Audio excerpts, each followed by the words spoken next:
Hey, this is Jeremiah. I know a couple of people that have been switching to Premiere CS5.5 or CS5.5 from Final Cut Pro 7, and they've had some questions for me as how to do things in Premiere that they would normally do in Final Cut Pro. So I thought, well, why not just create a video that will kind of be an overview of all of that, and they can just refer to that. So I'm going to be going off of this tutorial on lensed.com.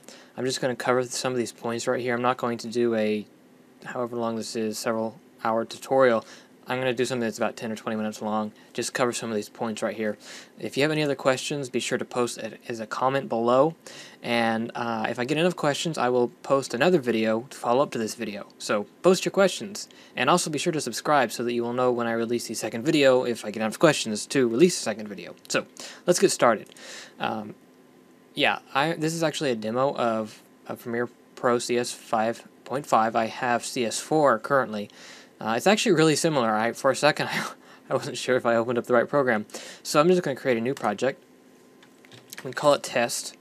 And, alright, let me cancel. Okay, when you start up Premiere, you will see this window right here. So you can either open a project, you can create a new project, or you have your recent projects. So I'm just going to hit New Project, and I'm going to call this Test.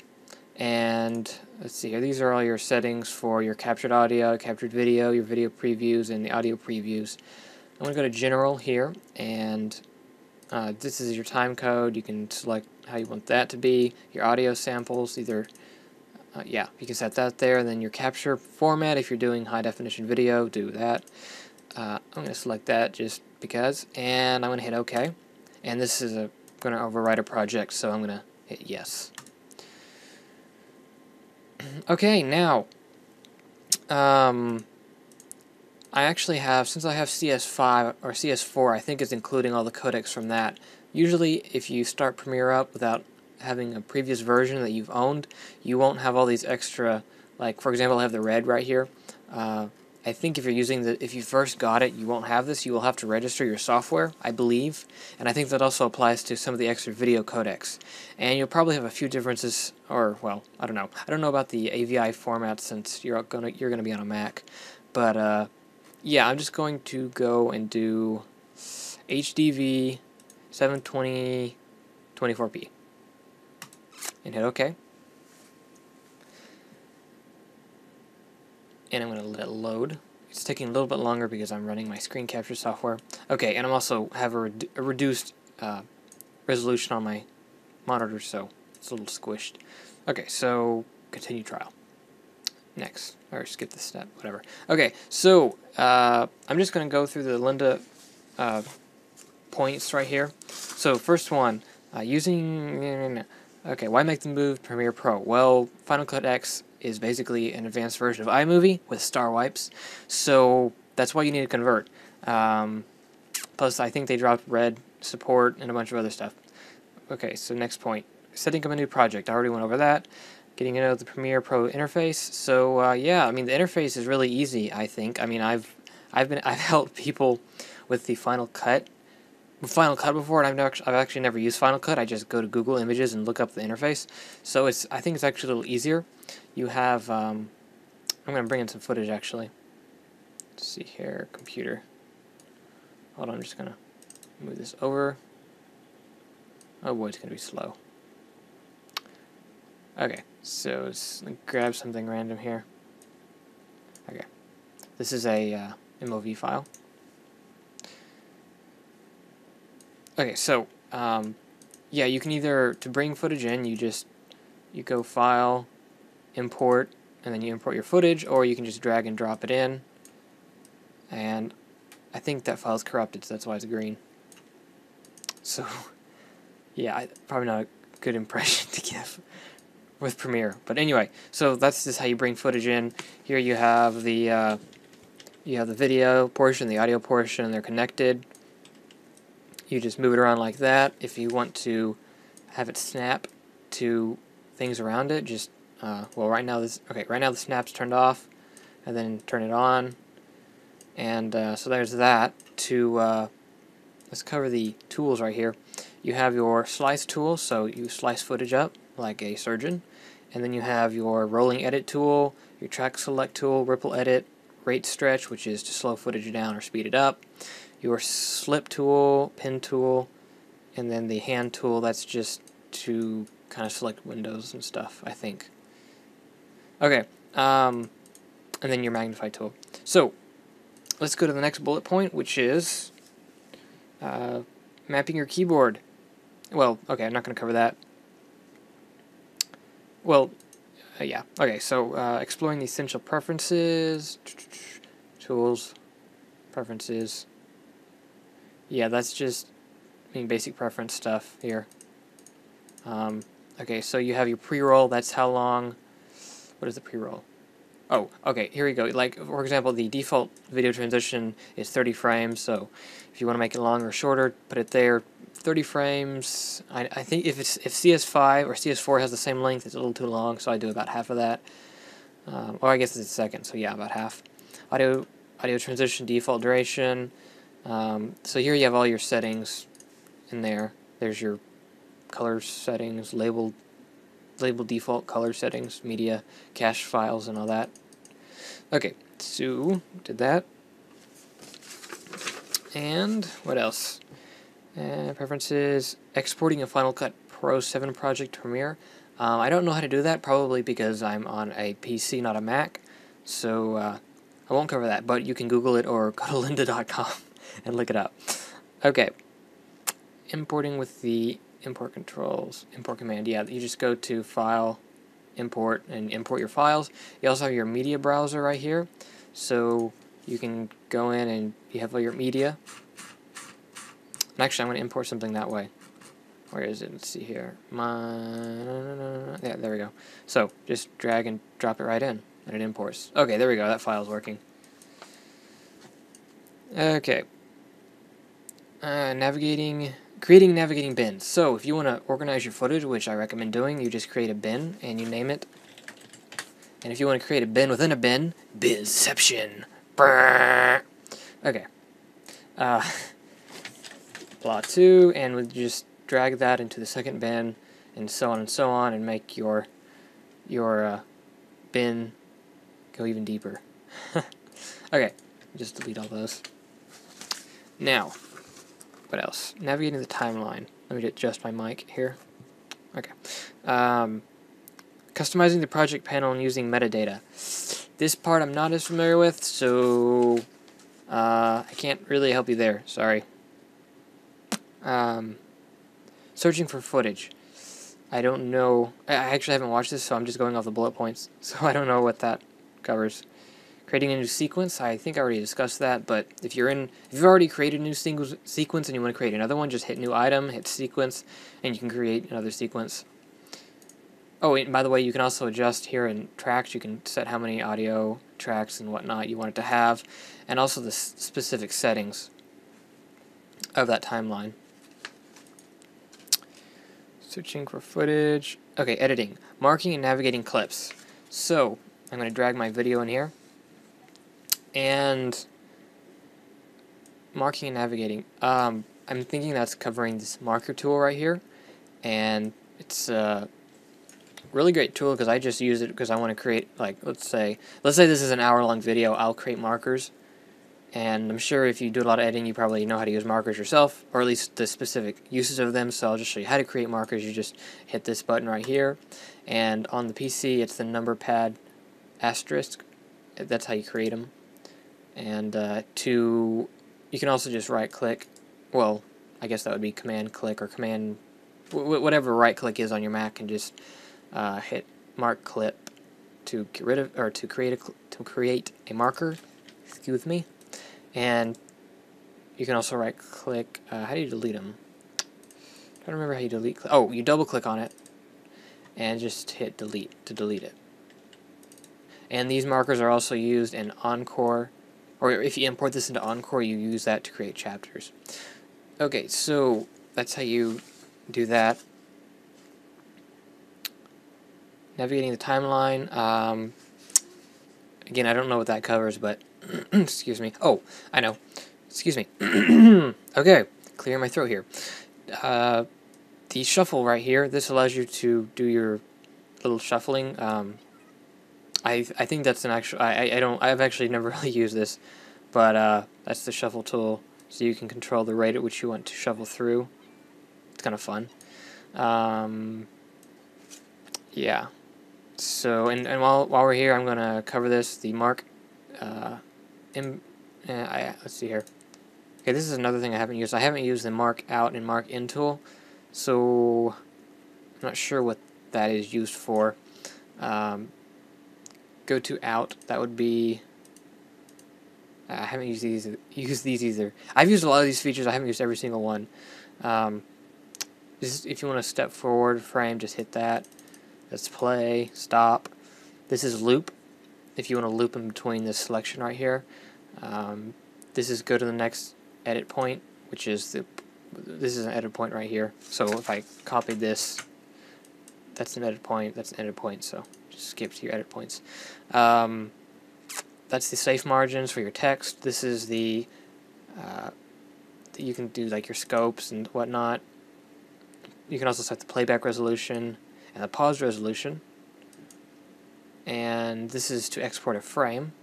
You just want to export a still frame. You hit that, and you have all your formats. I think that's actually new. I don't think CS4 had that. It's a really nice feature if CS4 did not have it. Extract. Oh, that's the slice. Is that right? Okay, no. I'm not sure what that tool is either, because I've never used it. Okay, like I said, I've used a lot of these tools. There's some I haven't used, so pardon me if I sound like I don't know what I'm talking about. I mostly know what I am talking about. Again, this is just really an overview to show you what features do. Okay, so rendering. This footage right here has not been rendered. This is, I think, on PCs, the DV codec is usually pre-rendered.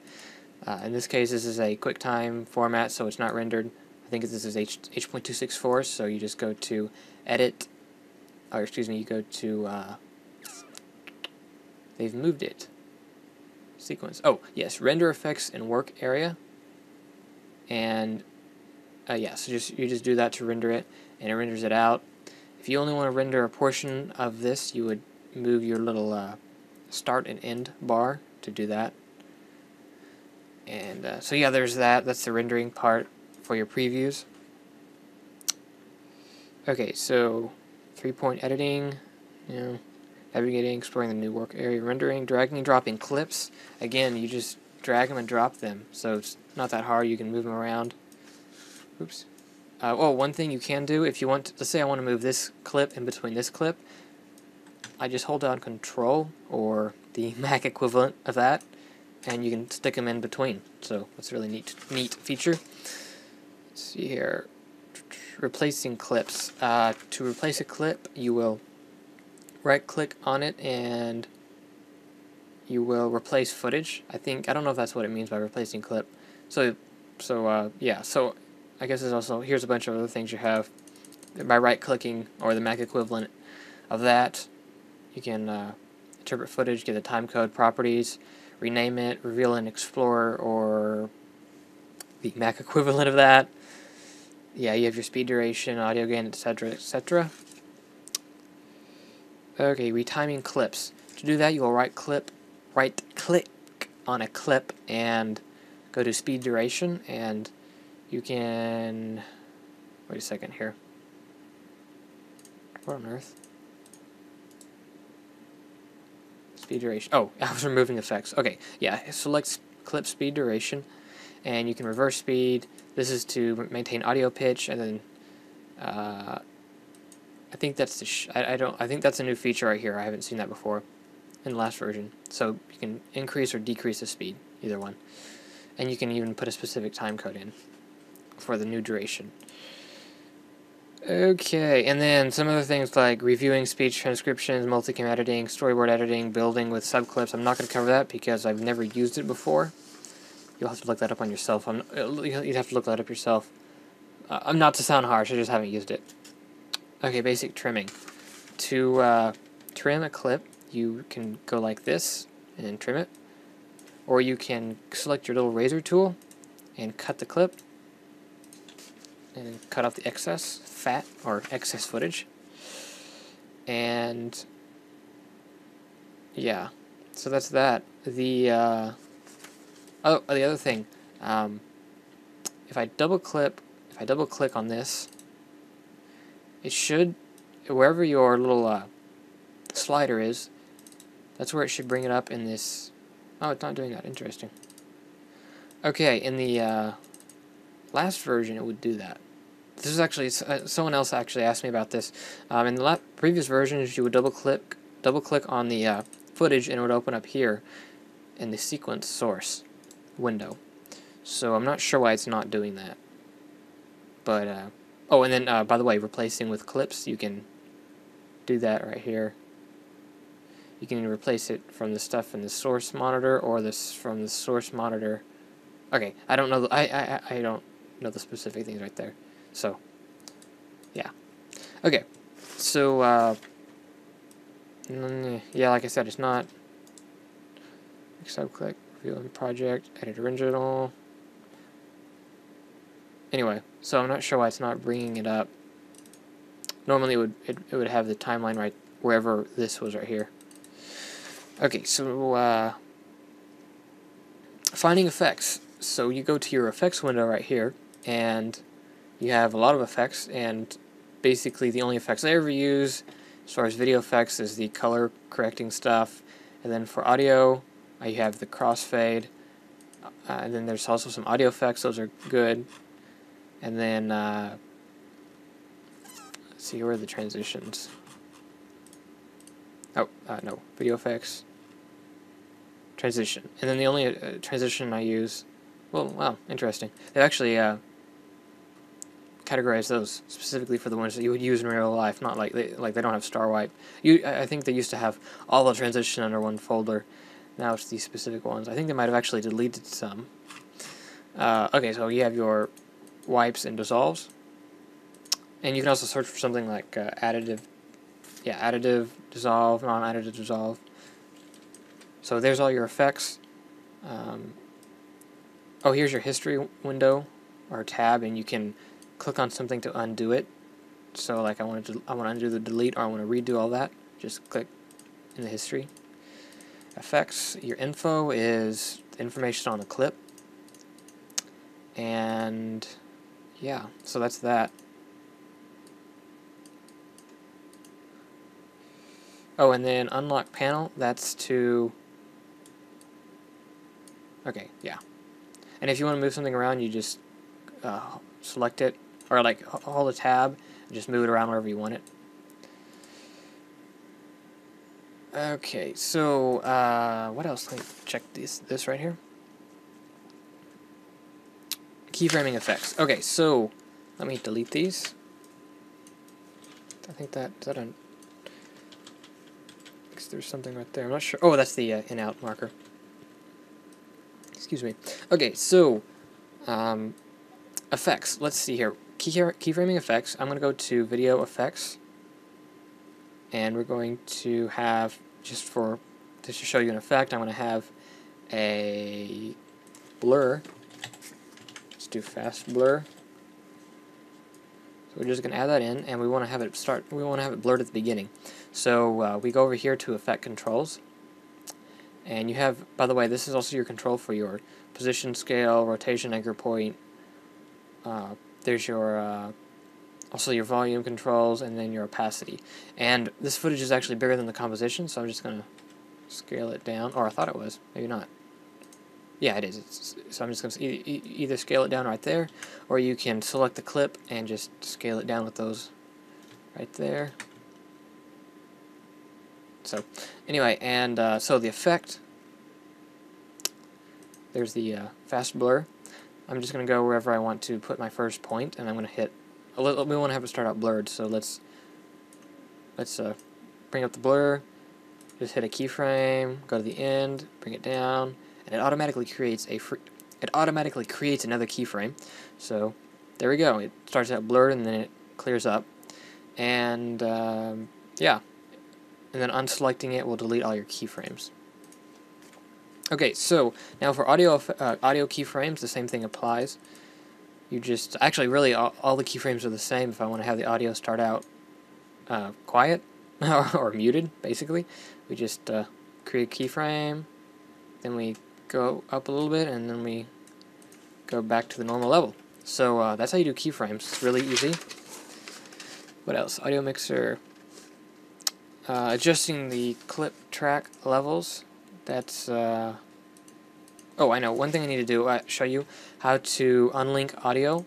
So let's say I want to create, like I want to have the footage here, but I still want to keep the audio, but I want to have another clip over that.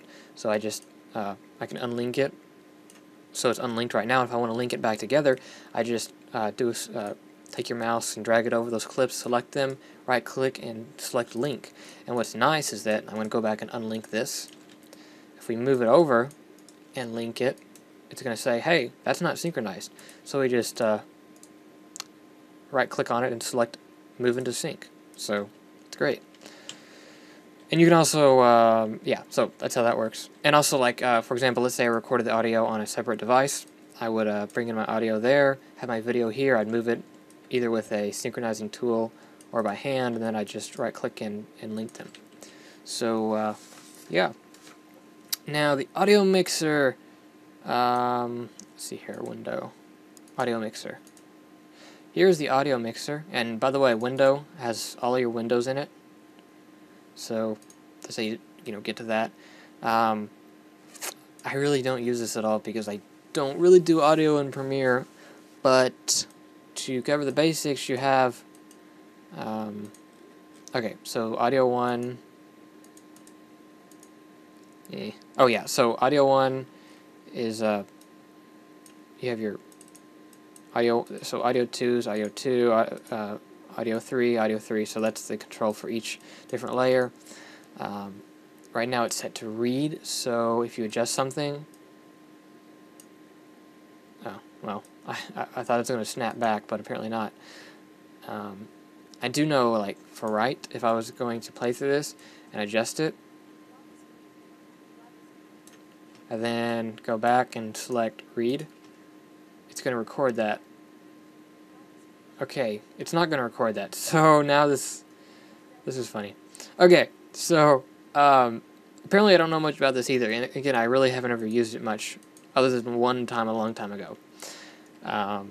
So that is your audio mixer, though, so I mean, if you fool around with it, I think you can figure it out. Yeah, so I won't mess with that anymore. Using automation modes, audio mixer, keyframing. To export audio, just go to File. Oh, exporting. So you want to export your media, and you just go to File, Export Media, and here you have your footage, and this is the selected area that will be rendered out, and you do that by, I hit cancel. Again, you do it by moving this around. That's the area that will be rendered. So go File, Export Media, and you have your settings here. You can do all your different video formats. You have presets for that format. You can do video, export audio, you have your video settings, audio settings, and the FTP. I guess you upload it or render it to a FTP server. Yeah, so I'm just gonna, oh, there's the metadata thing. So I guess do whatever, yeah, I've never messed with the metadata settings, so I won't talk about that. Output, that's the output is what it will look like. So you'll have the bars there. I guess. I think that's right. Okay. So then to export it, just hit export. And that was not right. Okay. They've changed it again. Apparently they've done away... Or, okay. There's the Adobe Media Encoder. I must not have installed that. Okay, yeah, I guess, or maybe they got rid of it. In the last version, they had the Adobe Media Encoder, which I guess they don't have now. So I guess your output location, you just select there and select where you want to save it. You just hit export, or maybe it's the Q. Okay, yeah, you hit Q if you want to render out multiple compositions. So Q brings up the Adobe Media Encoder. And again, they actually did not have this option in the last version. I like this feature where you can either do the Q or just export it straight from there. Okay, so here's the, if you just want to have multiple things queued, you set it up and then set your output and then hit your render. And it will render it. No, I do not want to finish it. Okay, so let me see here. I think we've covered everything. Oh, titles. I want to cover titles and some other things here. If you right-click inside of your project window stuff and go to New Items, you can create a sequence, offline file, title, which we'll cover in just a second, bars and tone, which is your bars and tone, There you can do all your settings for that. Also, black video is just black video. And then also a color matte, which is a solid color of any kind. And then your universal counting leader, which is the universal counting leader, and you can create all kinds of colors. I'm going to create a title real quick here. Let's go to black, new title. Okay, here's your title tools. Now, I do know, based on what I've heard from friends that use Final Cut, that the title tool in Final Cut is a pain. And I can tell you that this one's a lot easier. So I'm just going to type out some random stuff, make it Helvetica, because Helvetica is awesome. And yeah, so there's your title stuff. To create your credits, you go and, where is that? You have to do your scrolling credits. Oh, no, that's not it.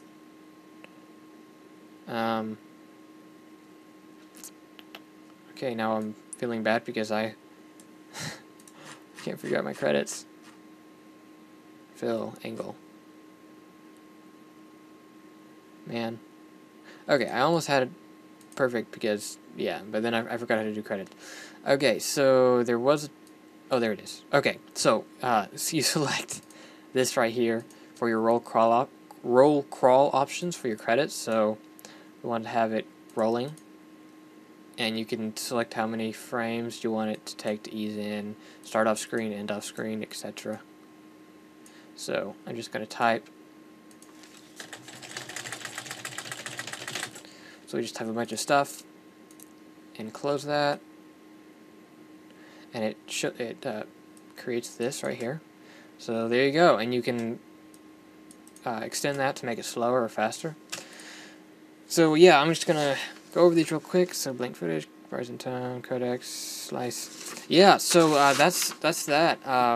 If you have the money, or if you already have an account, you might want to check out the lynda.com tutorial, because theirs might be a little better. But I hope this kind of gives you a really quick overview of the differences. And basically, I mean, it was a really quick overview of how to use Premiere Pro. And again, I don't. There are a few things I didn't know how to do, but I think if you started up for the first time, this should give you a good idea of how to do everything. So again, I'm Jeremiah Warren. If you have any comments or questions, post them in the comments below, and if there's enough of them, I will create a follow-up video to answer those questions. So I hope you enjoyed this, and I hope this helps you if you have Premiere. No, if you have, well, hopefully you have Premiere now. But if you're switching from Premiere to Premiere from Final Cut Pro, I hope this helps you. So thanks for watching, and bye-bye.